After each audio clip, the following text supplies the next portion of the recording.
this is one of those cases that just makes your stomach drop. It's an absolutely tragic event. The Fort Bend County Sheriff's Office identified 46-year-old Ulrich Sean Barrett as the shooter in a murder-suicide near Richmond on Saturday. This event is something that we prayed that would never happen. This event is something that we pray that we could prevent, but something like this sometimes is non-preventable. The family members had no idea what was going to happen. Through the investigation, we found out that the suspect was returning home to return a child from visitation. When he met his ex-wife at the home, our investigation showed that he wanted to get reunited, and when she refused, that's when the shooting supposedly took place.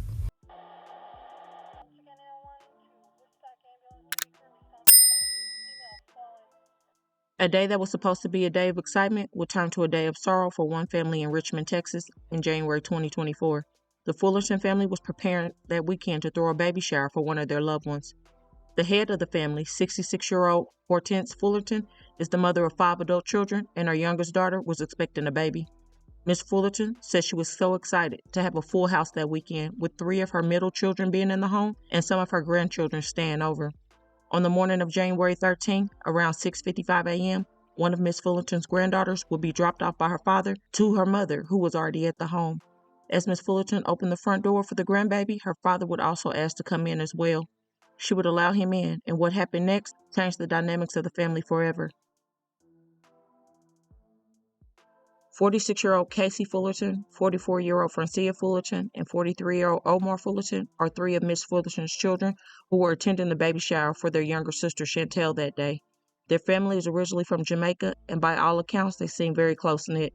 Francia, a mother of 4, was at the home of her mother, Miss Fullerton, that morning when her daughter was dropped off by her estranged husband, 46-year-old Aldrich Barrett, who is also from Jamaica. The two had been together for well over a decade, and Aldrich was a hard worker who wanted to provide for his family. Francia worked from home and was a crafter who made custom sublimation tumblers, and Aldrich even built her own workshop in the back of their home. Though they had been together long, they were a blended family from the beginning, and they shared kids together as well. At some point, the couple would become estranged from each other, and according to official records, the pair had the police called on them in January 2023. It was said that the call was related to a disturbance call for a verbal argument between Francia and Aldrich at their home. However, the authorities said they had never had any other calls about them or from them. On that fateful morning of January 13th, Aldrich was dropping off the couple's 7-year-old daughter when he asked to come into the home. Again, Francia was at her mother's home that morning, and her mother welcomed Aldrich inside. This is when Aldrich would go to speak with Francia about mending their relationship, but she did not want to be back with him, and in a matter of minutes, he would allegedly go from room to room, shooting Francia, her brother Omar, and her sister Casey, and her niece Anaya, who was only 8 years old. During the time of the shooting, there was also Miss Fullerton, Omar's 13-year-old son, and Francia's 7-year-old daughter, who he had just brought back. Those 3 were said to have hid in a closet, and throughout the chaos, Omar's 13-year-old son called 911.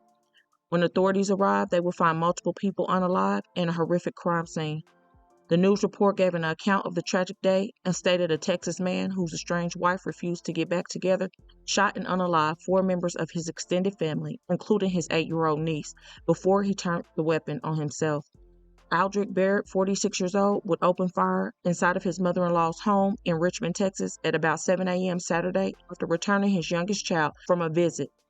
The Fort Bend County Sheriff said in a news conference Wednesday, January 17th, the suspect wanted to come into the home, and the grandmother allowed him to come into the home. However, the woman had no idea about his intent once inside. Barrett told his estranged wife that he wanted to reunite, but she refused, prompting him to open fire, unaliving his spouse, her 2 adult siblings, and her younger niece, and then himself, according to the sheriffs. Deputies responded to the scene on Corey Cornell Lane after getting the 911 call from Barrett's 13-year-old nephew, who survived the slaughter by hiding in a closet with his 7-year-old cousin. So allegedly, after going from room to room, taking live, Aldrich would take his own, leaving multiple kids without parents and a mother who witnessed her 3 adult children lose their lives and a granddaughter. Little 8-year-old Anaya was the daughter of Francia's older sister, who was not at the home at the time. Miss Fullerton said her entire family suffered an unimaginable loss due to an act of unforeseeable violence. In just a few minutes, everything was forever changed. She would go on to say, by the grace of God, her 13-year-old grandson and 7-year-old granddaughter escaped the home that morning. Through her GoFundMe campaign, Miss Fullerton said, "We are all in mourning. I lost 3 of my 5 children and my grandbaby. My eldest daughter lost her youngest daughter, Anaya. My grandson, who also survived that day, lost his beloved father, Omar. Francia's surviving 4 children lost their beloved mother, and the list just goes on. There are no words to describe the pain. As the grandmother, I will now take primary custody of Francia's 4 children and will be providing care, love, shelter, emotional, educational support with my eldest daughter by my side. My eldest daughter and I will be responsible for arranging all funeral services. For their entire family, and especially my grandkids who witnessed the tragedy, we will also be seeking lifelong counseling. If you feel like blessing this family, I will link the GoFundMe in the description box below the video and up top."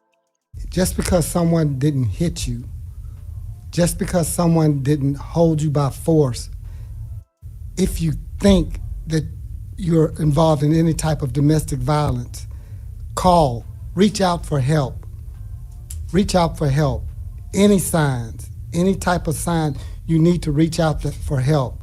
The sooner you reach out for help may help prevent something like this from happening.